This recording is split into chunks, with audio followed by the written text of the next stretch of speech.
Bismillahirrahmanirrahim. Assalamualaikum warahmatullahi wabarakatuh. Kembali bersama saya Rohman Rofiki. Di sini saya tertarik membahas terkait dengan buruh migran Indonesia atau PMI kawan-kawan, yang dulunya dikenal dengan sebutan Tenaga Kerja Indonesia atau TKI. Kenapa saya tertarik membahas itu? Karena di kabupaten saya, yaitu Lombok Timur, penyumbang pekerja migran Indonesia terbesar di Indonesia setelah Kabupaten Indramayu. Bahkan pekerja migran ini dikenal dengan pejuang devisa, kawan-kawan. Kenapa dikatakan seperti itu? Karena remitensinya itu terbesar di Indonesia setelah migas. Makanya dikatakan pejuang devisa, dan terlalu banyak resiko yang dihadapi, perjuangan yang dilalui dan sebagainya, kawan-kawan. Dan tetapi di sini saya mau membahas terkait, khususnya tema yang kita bahas ini adalah buruh migran dan persoalan imperialisme. Saya mengutip salah satu artikel pada tahun 2011, kawan-kawan. Kita lanjut saja.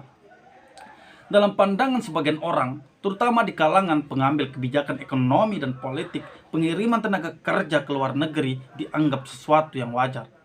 Apalagi dalam benak mereka, dunia ini sudah semakin global dan mobilitas manusia lintas negara pun sudah sangat mudah. Mereka yang menganggap hal itu sebagai sesuatu yang wajar, mungkin juga adalah mereka yang menganggap wajar adanya ketidaksetaraan ekonomi dan sosial secara global. Menganggap eksploitasi oleh negara maju terhadap negara miskin atau bekas jajahan sebagai sesuatu yang wajar, kawan-kawan. Lenin, kawan-kawan, pemikir dan sekaligus tokoh revolusi Rusia yang terkenal itu, menganggap menaiknya pengiriman buruh migran dari negara-negara terbelakang ke negeri-negeri imperialis sebagai salah satu ciri dari imperialisme itu sendiri, kawan-kawan. Yang perlu kalian ketahui, di Inggris, salah satu negeri yang diteliti oleh Lenin dalam karyanya Imperialisme Tahap Tertinggi Kapitalisme, telah memperkerjakan buruh-buruh migran dengan upah rendah, sedangkan buruh-buruhnya sendiri dikerjakan sebagai pengawas atau tetap sebagai buruh tetapi dengan upah yang sangat tinggi, kawan-kawan. Lenin melihat bahwa Inggris bisa memainkan peranan itu karena beberapa hal, kawan-kawan. Yang pertama, penghisapan atas seluruh dunia oleh negeri ini. Kedua, kedudukan yang bersifat monopoli dalam pasar dunia. Yang ketiga, monopoli kolonialnya. Uraian Lenin sangat jelas, kawan-kawan. Pengiriman buruh migran tidak lepas dari ekses imperialisme, yaitu perampokan dan pengeringan sumber daya dan kekayaan alam negara-negara terbelakang, sekaligus sebuah modus baru untuk melayani kepentingan kelas kapitalis di Eropa sendiri dalam hubungannya dengan pelemahan serikat buruh di sana. Indonesia salah satu negara pengirim buruh terbesar di dunia, adalah merupakan contoh konkret dari korban imperialisme.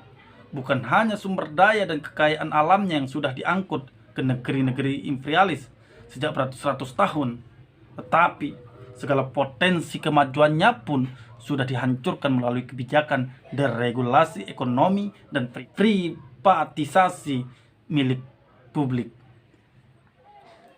Lanjut, kawan-kawan, jumlah penduduk di Indonesia sangat besar, mestinya bisa menjadi potensi sumber daya dan sekaligus pasar yang besar.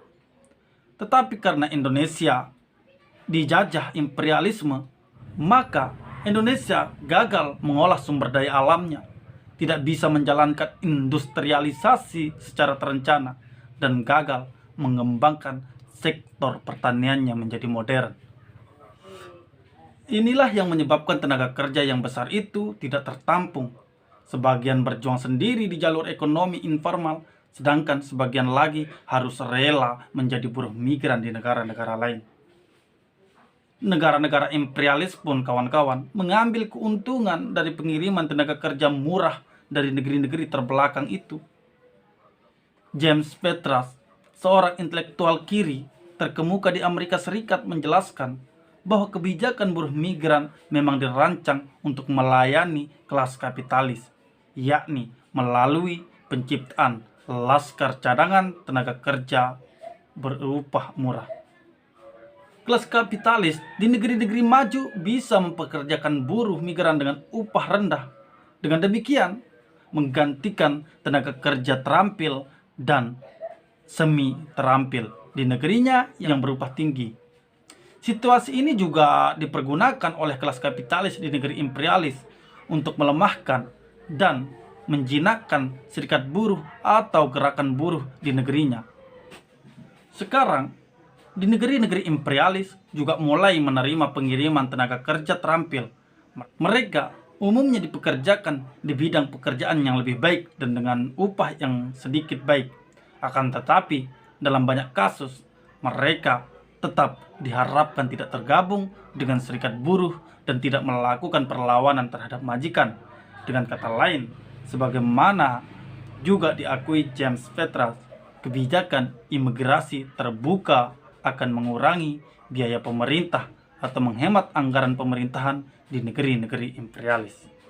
Itu saja kawan-kawan terkait dengan buruh migran dan persoalan imperialisme.